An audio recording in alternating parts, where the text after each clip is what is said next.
Vamos a buscar en la Biblia para nuestro sermón de hoy, Deuteronomio 6. Hemos estado leyendo estos versículos que tienen que ver con la familia. Chicos, vamos a estudiar la palabra del Señor y vamos a hablar de la familia, así que pedimos que todos los niños, también jóvenes, pongan atención. Papá y mamá, ayude a sus chicos. Y vamos a leer la segunda parte de lo que hemos leído en Deuteronomio 6, solamente el 10 al 13. ¿Y cuál es el título de la serie que estamos estudiando? ¿Cómo se llama? Haciendo algo, ¿qué? Restaurando la dignidad de ¿qué? De la familia, ¿ok? Versículo 10 de Deuteronomio 6. Cuando Jehová tu Dios te haya introducido en la tierra que juró a tus padres, Abraham, Isaac y Jacob, que te daría, en ciudades grandes y buenas que tú no edificaste, y casas llenas de todo bien que tú no llenaste, y cisternas cavadas que tú no cavaste, viñas y olivares que tú no plantaste, y luego que comas y te sacies, cuídate de no olvidarte de Jehová que te sacó de la tierra de Egipto, de casa de servidumbre. A Jehová tu Dios temerás, y a Él solo servirás, y por su nombre jurarás. Aquí, hermanos, en estos pocos versículos, Dios conecta, Dios liga la redención.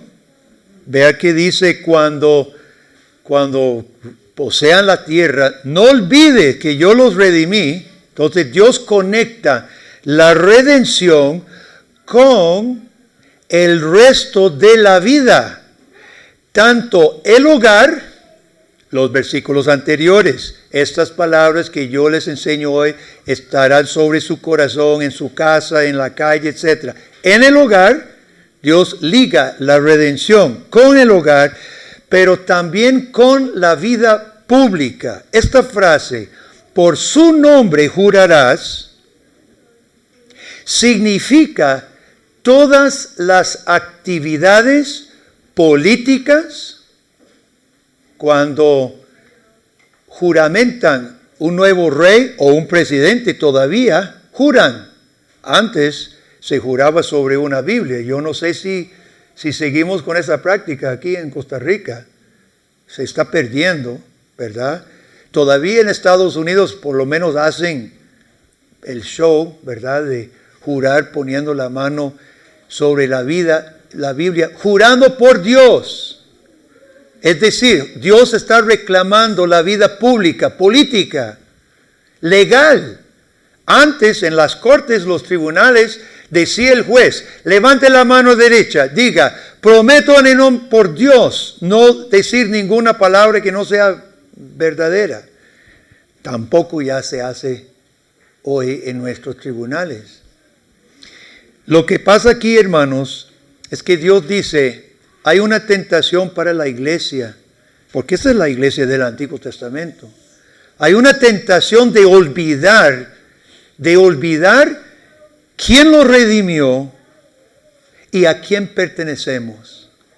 La tentación es olvidarlo.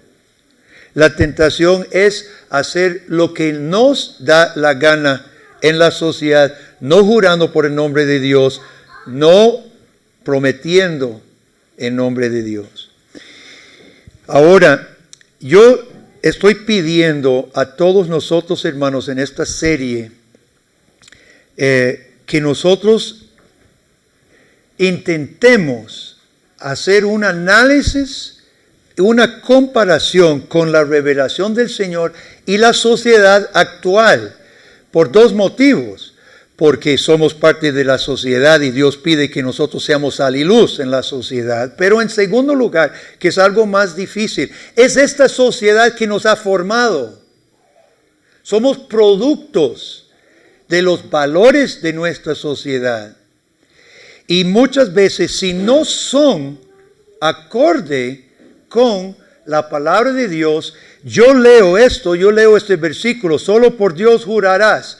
Y no implica nada, para mí no significa, ni sé lo que significa, ¿verdad? Porque tengo patrones de pensamiento totalmente diferentes. Entonces estoy pidiendo, hermanos, de todo corazón que nosotros como que tengamos una mente analítico, ¿verdad? Crítico, para ver ante la luz de Dios, comparando con la sociedad que nos formó y ahora a que Dios nos manda, ¿verdad? Yo estaba repasando esto, hice un sermón cortito y ahora que lo repasé, es muy largo todavía, así que creo que solo vamos a llegar a la mitad de este sermón que ya había recortado, pero vamos a ver hasta dónde llegamos. Vamos a ver esto. Las familias, y si usted está apuntando, le animo a que usted traiga su cuaderno y lapicero y apunte los versículos que voy a compartir con ustedes, porque esta es una teología de la familia que nosotros vamos a repasar, y le animo a apuntar la lista de pasajes y puede repasarlos. Yo le voy a decir que me gocé mucho, encontré mucha felicidad estudiando este tema y organizando. Yo conocía estos pasajes, yo conocía estas verdades, pero me dio mucho gozo organizarlo para estos mensajes, y yo creo que usted tal vez se va a sorprender de algunas cosas, ¿verdad? Espero que se sorprenda, porque la palabra de Dios tiende a hacer eso. A menudo nos sorprende, ¿verdad? Y eso es bueno. Las familias en Israel, bajo la ley de Dios, recuerde que Dios está organizando su pueblo como Él quiere. Dios está organizando el pueblo de Israel de la mejor forma para todos, para su gloria y para el bien del pueblo. Y encontramos que las familias eran representadas directamente en todos los niveles de la sociedad israelita, a través de el abuelo, lo que llaman ancianos, los principales o los jefes de tribu. Esos son los términos, cuando usted los lea, eran los abuelos. Yo ya calificaría, yo soy abuelo 10 veces, ¿verdad? Entonces yo califico con algunos más que están aquí. Los ancianos, los abuelos, las cabezas de familia, representaba las familias directamente, en persona. No había otro intermediario. En todos los niveles de la sociedad, hasta el mismo rey. Ahora vamos a ver algunos pasajes interesantes. Primero, ahora, pregunta de trivia: ¿quién ungió a David? Y no voy a hacer otro sermoncito sobre la necesidad de estar leyendo el Antiguo Testamento. Todo esto que vamos a leer hoy, ojalá los hijos, los jóvenes y los adultos sepan lo que vamos a repasar hoy, ¿verdad? Porque si no, perdone, pero si no sabemos estas cosas, no se atreva usted a opinar sobre el papel de la familia.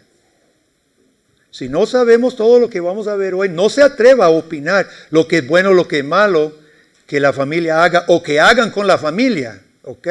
Porque esto es palabra de Dios, lo que Él quería. ¿Quién ungió a David? ¿Quién ungió a David como rey cuando llegó a ser rey? Busquen primero de Crónicas, capítulo 11. La respuesta de Samuel es correcto cuando era joven, pero no llegó a ser rey en ese momento. ¿De acuerdo? Vea usted qué pasa en 1 de Crónicas 11.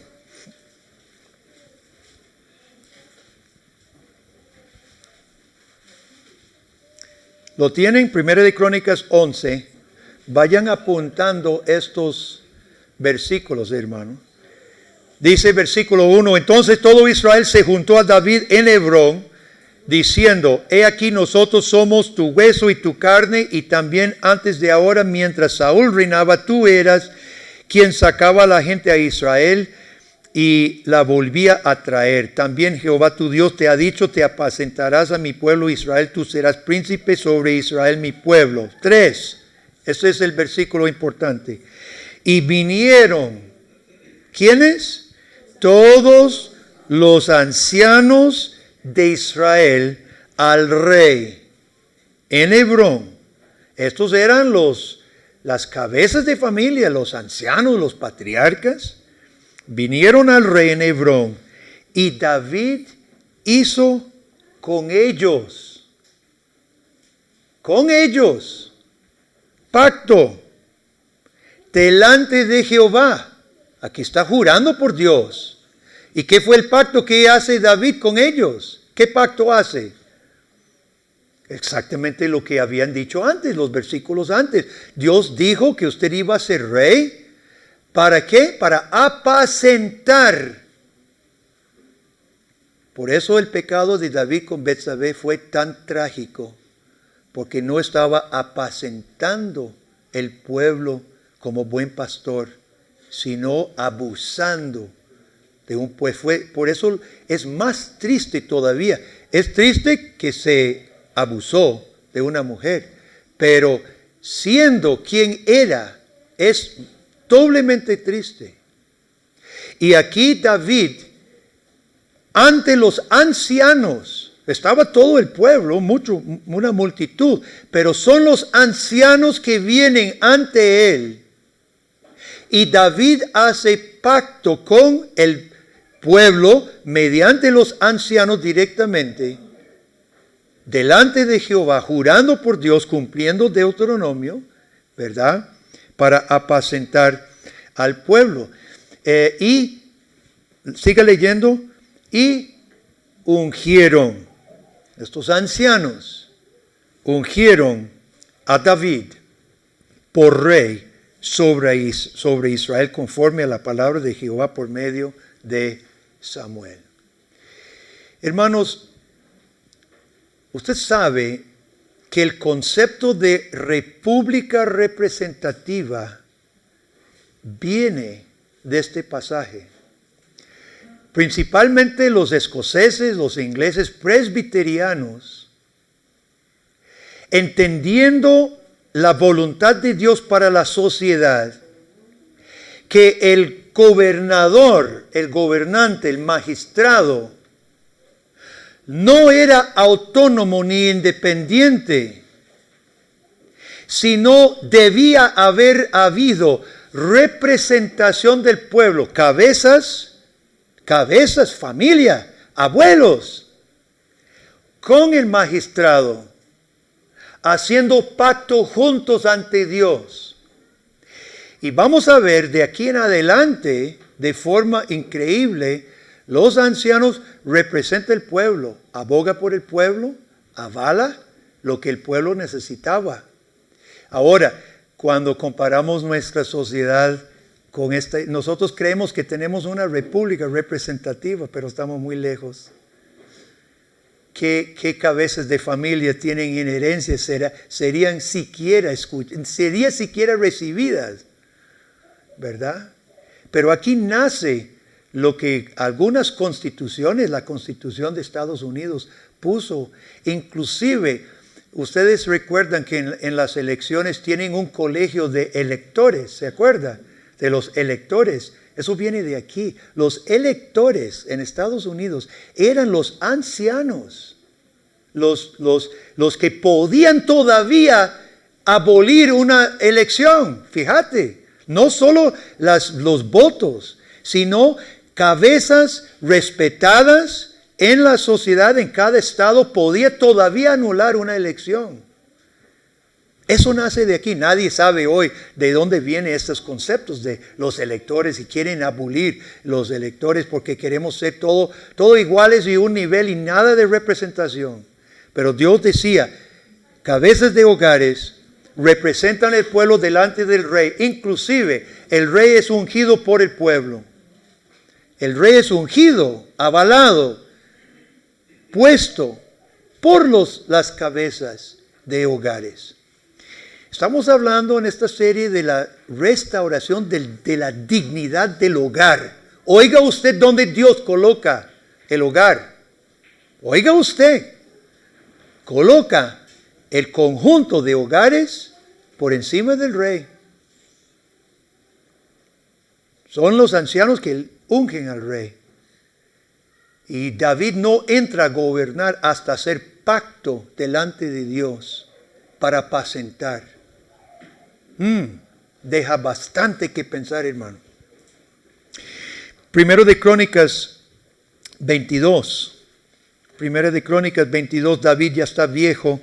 David quería edificar el templo, pero Dios no se lo permitió porque había hecho muchas guerras y iba a ser Salomón que edificaba el templo.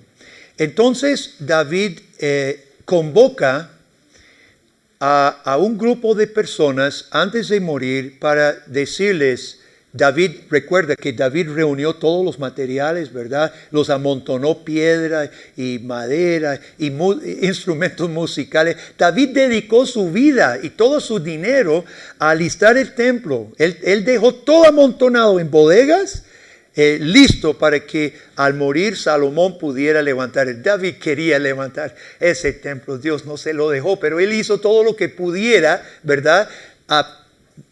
Justo antes de poder terminar el templo.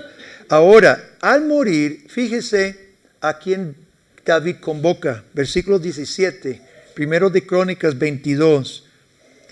Asimismo mandó David a todos los principales de Israel que ayudasen a Salomón su hijo, diciendo, y da el discurso diciendo, Dios va a estar con ustedes.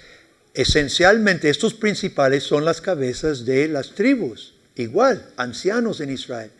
Y básicamente David está encargando a los ancianos de supervisar a Salomón. Está diciendo, ojo, eso se tiene que hacer.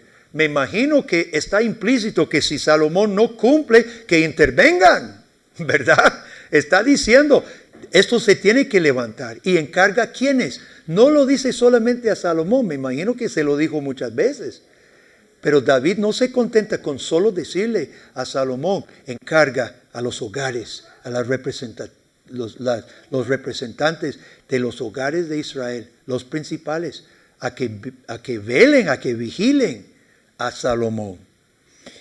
En 1 de Crónicas 29, Salomón ya va a construir, y fíjese en 1 de Crónicas 29, 6. Entonces, los jefes de familia y los príncipes de las tribus de Israel, jefes de millares, centenares, administradores de la hacienda del rey, ofrecieron voluntariamente y dieron para el servicio de la casa de Dios 5,000 talentos y 10,000 y etcétera, etcétera. Ve qué interesante, hermanos. Salomón no impone un impuesto. Lo más natural para los gobiernos modernos es, hay que hacer un templo, impuesto. ¿Va? Están alzando impuestos ahorita mientras hablamos. Costos. Salomón no hace impuesto. Lamentablemente siempre que un gobierno pone un impuesto, nunca baja el impuesto. Nunca se quita el impuesto. Yo no me acuerdo el último impuesto que pusieron que bajaran después. Bueno, la gasolina sube y baja, me imagino que eso puede ser impuestos, ¿verdad? Pero Salomón no pone un impuesto. Voluntariamente, también los administradores del gobierno, etcétera, dieron. Pero ¿quiénes son los primeros de dar? Los ancianos, los jefes de familia, dice. Y dieron voluntariamente un montón. Ahora, cuando una casa va a dar plata, ¿a qué tipo de causa da? Usted no da a todo el mundo, usted no da a cualquier cosa. Cuando nosotros realmente metemos la mano y sacamos bastante para dar, ¿a qué clase de causa damos? ¿Perdón? ¿Ok? En general, ¿en qué tipo de cosa damos? ¿A qué tipo de cosa? Algo en que creemos. Algo en que creemos. Algo con que estamos comprometidos. Usted no va a dar algo que usted cree que está mal. Si usted cree que le van a robar su dinero para una sinvergüenzada, usted va a dar su plata. Obviamente que no, ¿verdad? A nosotros nos sacan impuestos a la fuerza y roban, ¿verdad? Vea la diferencia, hermanos. El pueblo estaba comprometido con una causa y dieron liberalmente. ¿Y quiénes fueron que coordinaron eso? Las cabezas de hogares. Qué diferente sería un país donde no nos sacaran impuestos montones, pero que todo el pueblo supiera que eso es de nosotros. Se necesita pavimentar la carretera. Como yo tengo plata que no me han sacado por impuestos altísimos, tengo dinero y decimos todos, ¿cuánto cuesta la carretera? Aquí cerca, en el barrio, aquí en esta trocha, vamos a dar. Qué diferente, eso es solo un ejemplo, qué diferente sería un país donde no sacan a la fuerza el dinero. Claro, Salomón tenía impuestos también y ahorita vamos a hablar de eso, pero donde no sacan a la fuerza mucho dinero, pero donde el pueblo está comprometido con un proyecto juntos como lo fueron aquí y dan voluntariamente. Ahora hablemos de Salomón. Salomón, en Primero de Reyes, busquemos Primero de Reyes 8.1. Primero de Reyes 8.1. Lo que estamos viendo es que en los momentos, los hitos de la vida de Israel, están representados los hogares, las familias en Israel. No dice mucho ancianos de Israel, no lo dice mucho, pero en los momentos más críticos, ungen a David, hacen pacto delante de Dios, van a hacer el templo, etcétera, encontramos que inclusive los reyes o Dios convoca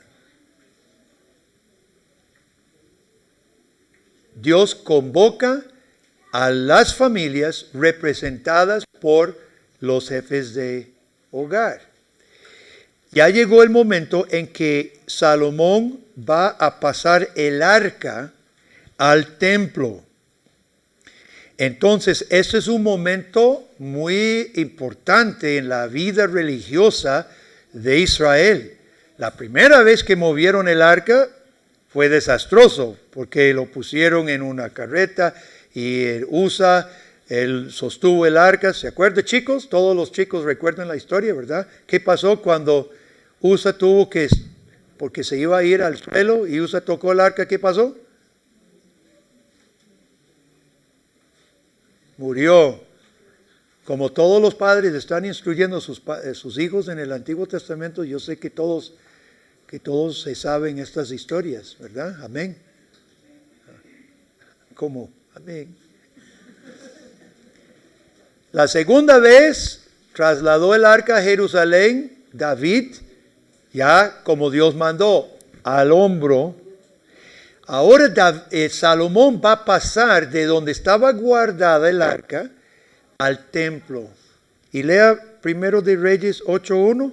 Entonces Salomón reunió ante sí en Jerusalén, milagro, a los ancianos de Israel y a los jefes de las tribus y a los príncipes los principales de las familias de los hijos de Israel para traer el arca del pacto de Jehová de la ciudad de David, la cual es Sión. Hoy, ¿qué haría una nación? ¿A quienes para algún evento súper importante nacional? Bueno, el gobierno llama a sus ministros y hay un gran evento del gobierno. Eso no es a quien. Es más, aquí ni siquiera se menciona los administradores de Salomón. Llama a los ancianos. Un momento tan importante como era trasladar el arca al templo. ¿Y a quienes llama Salomón? Los abuelos, los ancianos, los representantes de los hogares. Vengan, necesitan ustedes representar ¿qué? El pueblo delante de Dios. Salomón luego es el que también como rey teocrático ofrece la oración. Pero lo hace en presencia de las cabezas de los hogares, hermanos. Estamos hablando de restaurar el lugar del hogar. Tomen conciencia, padres aquí presentes, o madres que son cabezas de sus hogares, joven soltero que está en su hogar. Oiga usted, ¿qué es el hogar ante los ojos de Dios? En este caso, Salomón convoca a los ancianos para trasladar el arca. Primero de Reyes 12:6. Chicos, cuando muere Salomón había levantado Israel y cada sector de Israel tenía que hacer un aporte, tanto trigo, tantos bueyes para comer, tantas ovejas, etc. Ahora, esa administración llegó a ser penosa, llegó a ser una carga. Cuando muere Salomón, los ancianos otra vez en representación del pueblo van donde Roboam. Y le dice a Roboam, vea, hijo, nosotros servimos a Salomón, etcétera, todo ha sido chévere, pero tenga compasión del pueblo. Usted ya estamos bien, ya Israel ya está fuerte, no hace falta más crecimiento, estemos contentos y aliviane la carga, baje las cuotas. Entonces Roboam hace algo interesante, versículo 6. Roboam entonces pidió consejo ¿a quiénes? A los ancianos que habían estado delante de Salomón su padre. Nosotros no leemos en la Biblia que Salomón tenía ancianos en su corte, pero aquí dice que sí, o por lo menos podían ser convocados en momentos de necesidad de consejo. Salomón nunca gobernó solo. Salomón gobernó aconsejado por sabios viejos del pueblo. Entonces ellos dicen, el pueblo tiene razón, aliviáneles la carga y serán su siervo para siempre si usted los trata con sabiduría y compasión. Oiga usted, hermano, qué importante fuera un gobierno que consultara con los viejos de las comunidades. ¿Usted cree que harían las barbaridades que hacen los gobiernos? No lo podrían hacer.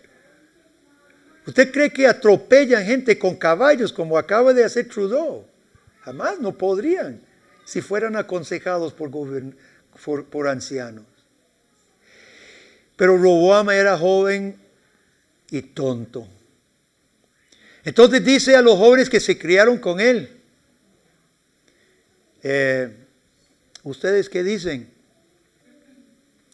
No, ¿qué le pasa? Dígales, mi dedo pequeño es más grande que los lomos de mi tata. Si él los castigaba con azotes, yo les voy a dar con escorpiones. Váyanse. Y eso fue lo que les dijo. Le gustó ese discurso. Por eso es un castigo en la Biblia cuando los jóvenes gobiernan. No son sabios. ¿Y sabe qué pasó en el instante? Dijo el pueblo, ¿qué tenemos con la casa de David? Israel a sus tiendas. Y se divide el reino, Judá de David y el resto del norte. Y Roboam perdió el reino. Y ahí mismo se dividió y lo perdió por necio, por no acatar el consejo de los ancianos que estuvieron con Salomón en su reinado. Primero de Reyes 20.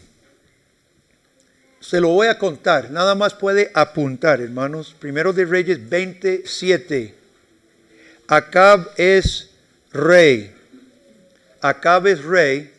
Ben-Hadad en Siria es muy fuerte. Es chistoso la comunicación de los hebreos, usaba mucha ironía. Ben-Hadad escribe una carta al rey y llega Acab y lee la carta y Ben-Hadad le dice, tus mujeres, tus hijos, tus oro y tu plata son míos. ¿Qué clase de carta es esa? Pero en la cultura hebrea estaba declarando guerra, ¿verdad? Entonces Acab le escribe, sí señor, todo lo mío es tuyo, mándelo. A ver qué pasa, alargando el plazo de declaración de guerra. Manda de vuelta Ben-Hadad a decir, mañana mando mi gente a levantar lista de propiedades y inventario de oro. Entonces Acab ahora sí se asusta, porque ahora sí está en serio, ya no era chiste. ¿Y a quién llama en versículo 7?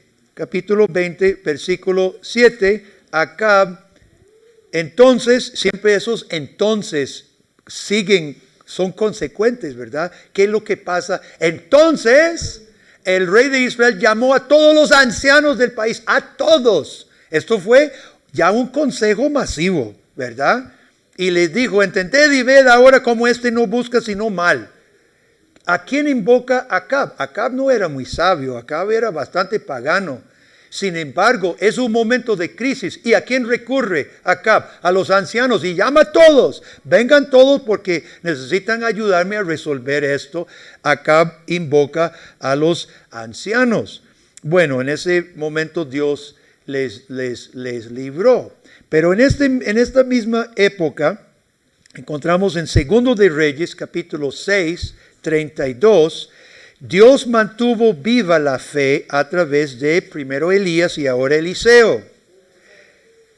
Segundo de Reyes 6, 32, Eliseo está pastoreando el pueblo de bajo perfil porque Jezabel mataba profetas, ¿verdad? Jezabel, esposa de Acab. Pregunta trivia, ¿de dónde era Jezabel? ¿De dónde era? Hija de el rey de Sidón. Era sidonia, pagana, adoradora de Baal, implementó baalismo, mató a muchos de los profetas. Y aquí encontramos a Eliseo sentado en su casa, rodeado de ¿quiénes? En versículo 32, 6, 32. Eliseo estaba sentado en su casa y con él estaban sentados los ancianos. El rey va en busca porque están sitiados, ¿verdad? Entonces quiere su ayuda. Ahora, ¿qué está haciendo Eliseo? Adoctrinando a los ancianos en una época pagana para que ellos volvieran a sus hogares, sus sectores, sus regiones, para instruir a sus hogares. Ahí está Eliseo, el profeta, instruyendo a los ancianos para que ellos mantengan viva la fe de Dios en Israel. Y se mantuvo viva. ¿verdad? Pasemos a Segundo de Reyes 10. Esto es una historia terrible. Acab muere en la guerra. ¿Cómo se llamaba la esposa de Acab? Jezabel. Dios había levantado a Jehú, soldado en el ejército. Soldado bastante fuerte. Jezabel está en su palacio, su casa palacial, esperando noticias de la guerra. Me imagino que mandan a decir que mataron a Acab. Y ella está pensando, ¿y ahora qué? Y ve venir un carro manejado a lo loco. Furia. Ella conocía quién manejaba carro así. Solo Jehú. Y se preocupa. Entonces ella era mala pero no tonta. Y se pregunta qué estará pasando ahora que el rey está muerto. Y se baña y se pinta y se maquilla y espera. Llega Jehú directo a su casa y se asoma en la ventana. Viene en paz. Y Jehú no pierde tiempo, era soldado, no andaba con tacto ni con discursos. Le dice a los ayudantes arriba, el que está conmigo arrójela. Y la tiran. Y se muere. ¿Y qué hicieron los perros? Se la comen tal como Dios había profetizado por Elías, creo. Al día siguiente o en esos días, Jehú, pregunta trivia, ¿cuántos hijos tuvo Acab? 70 hijos. Obviamente tenía un montón de concubinas y esposas. 70 hijos tenía. Jehú manda, estaban en una ciudad o algunas ciudades, Jehú manda una carta, le dice, bueno chicos, escojan de los hijos de Acab su rey. Pero los ancianos son sabios. Por eso Dios pide que sean ancianos que gobiernen y que aconsejen. Los ancianos dicen, oiga, si nosotros ponemos un rey, Jehú va a pelear contra el rey. Nadie resiste a Jehú. Y nosotros vamos a haber sido aliados al que pierde. ¿Qué nos queda a nosotros, los perdedores? Esto no conviene. No eran tontos. Escriben a Jehú, no, gobierne usted.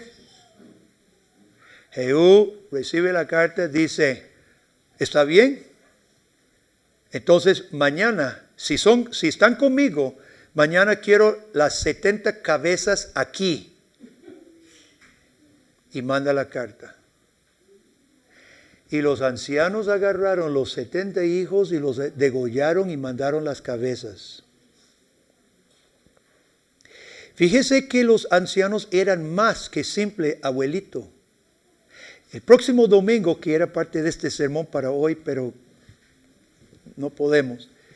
Próximo domingo vamos a ver que los ancianos eran juez y policía en Israel. ¿Ve usted el nivel de autoridad y dignidad el hogar tenía? Terrible, hermano, terrible. Mandan las cabezas y Jehú es establecido como rey. Último, Segundo de Reyes 23 del 1 al 3. Josías es rey después de 2 reyes malos. ¿Quién recuerda los 2 reyes antes que él? Amón fue su padre, que solo reinó 2 años, malo.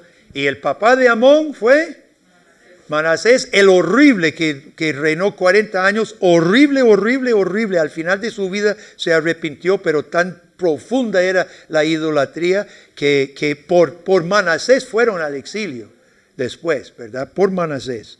Ahora, sacrificaba niños a Moloc y fue un desastre el reinado de Manasés.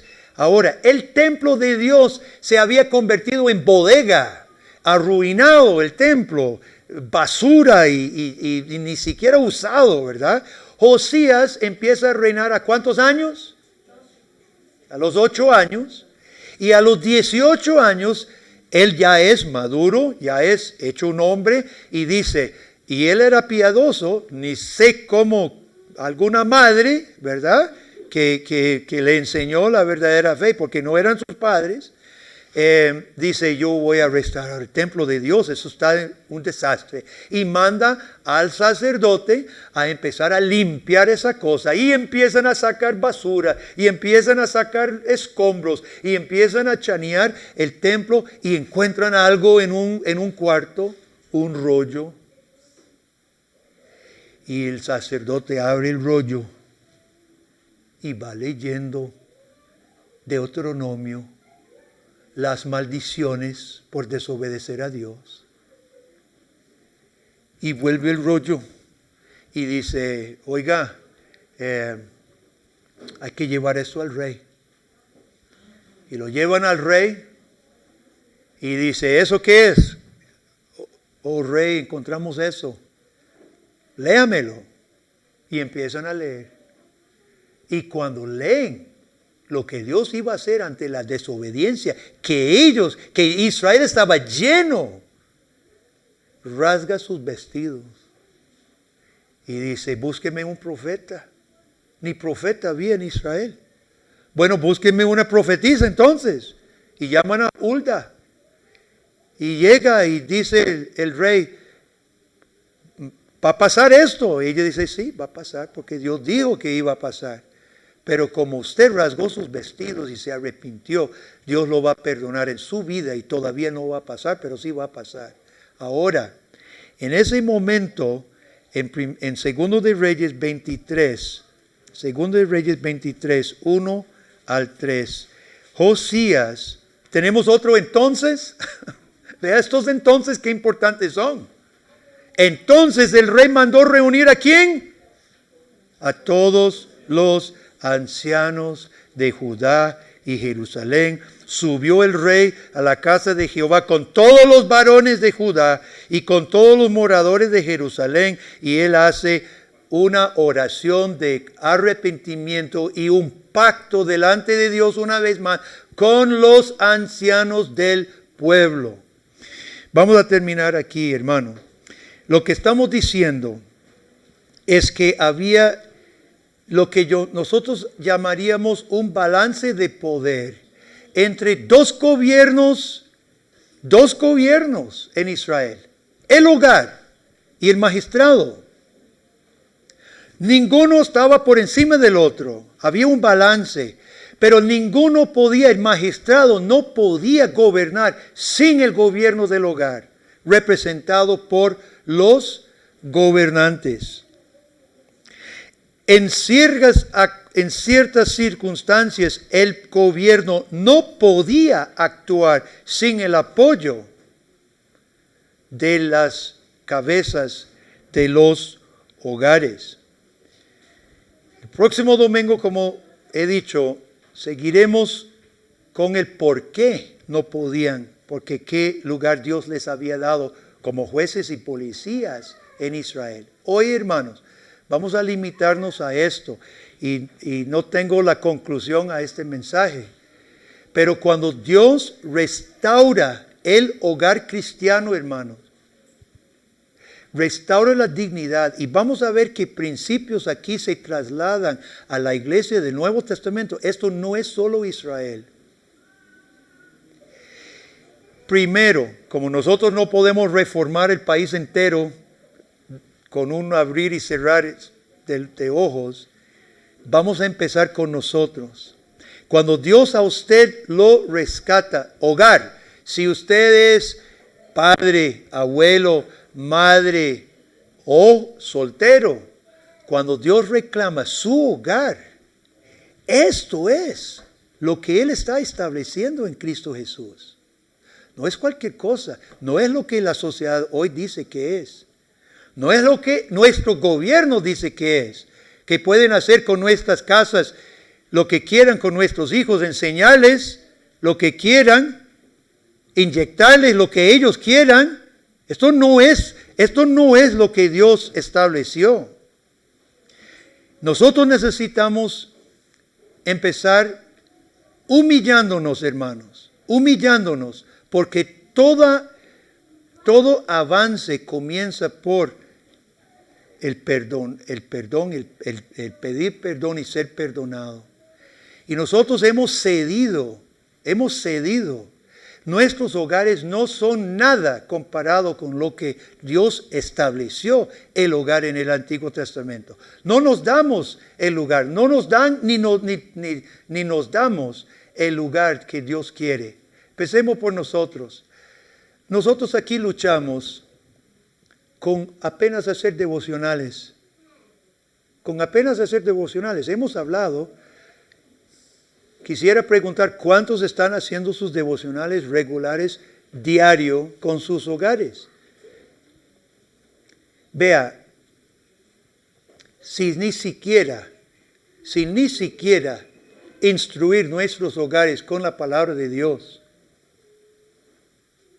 usted puede reflejar lo que Dios ha dicho que debe ser su hogar. No pueden. Esto ni siquiera debe ser un asunto de debatir, hermano. El instruirnos. Y de ahí en adelante la dignidad del hogar, la sabiduría que deben procurar los jefes de familia, sabiduría, influencia, ser tomados en cuenta. Si la iglesia del Señor en nuestro país, que va de declive religiosamente, Costa Rica va en declive, es de todo sabido, ¿verdad? Hermanos, aquí tiene que empezar la reversa. Aquí tiene que empezar la reforma. Si no podemos reformar el país entero, su hogar sí lo puede reformar, porque es su tarea. Cristo murió por la iglesia que es familia de Dios. Redime sus pensamientos, papá, mamá, joven, redimió sus pensamientos también. No solamente perdonó sus pecados, convierte nuestros corazones, invade con su Espíritu Santo nuestro corazón. Y vamos con la ayuda de Dios. Vamos con la ayuda de Dios, hermanos. Hoy estamos en pacto delante de Dios, como todos estos acontecimientos de pactos. Hoy es una reunión de pacto. Aquí habemos ancianos, bueno, un poquito ancianos. Aquí habemos otros jefes, cabezas de hogares. Aquí estamos delante del Señor haciendo pacto. Aquí está Jesucristo, nuestro Rey. Estamos en presencia del Rey y de Jesucristo, familias de Israel, hijos de Dios. ¿Qué le vamos a decir? Vamos a darle nuestros hogares, hermanos, ¿sí? Vamos a comprometernos, vamos a corregir las cosas que están mal. Pereza, apatía, flojera, desobediencia. ¿Qué decimos? ¿Decimos amén? Que Dios nos ayude. Oremos. Padre, gracias por tu palabra, Señor. Hemos leído algunos pasajes tremendos, esclarecedores, Señor. Estamos apenas comenzando a entender lo que tú quieres del hogar cristiano. Oramos, oh Dios, que por nosotros mismos, empezando por nosotros, Dios, tú nos ayudes. Padre, despeja tú las desobediencias, arranca tú la apatía, la frialdad, el descuido. Reforma tú nuestros hogares, nuestras familias, nuestras vidas. Y de aquí en adelante queremos ser sal y luz en Costa Rica, Padre. Amamos nuestra patria, amamos nuestro país. Y queremos el bien de nuestro país, Dios. Y sabemos que hay mucho dolor, hay mucho sufrimiento, hay mucha desesperación dentro de las casas en este momento de nuestro país, Dios. Y sabemos que la única respuesta eres tú. Salvación en Cristo, reforma de la vida en Jesús por tu evangelio. Es nuestra petición, Señor, en el nombre de Cristo. Amén. Amén.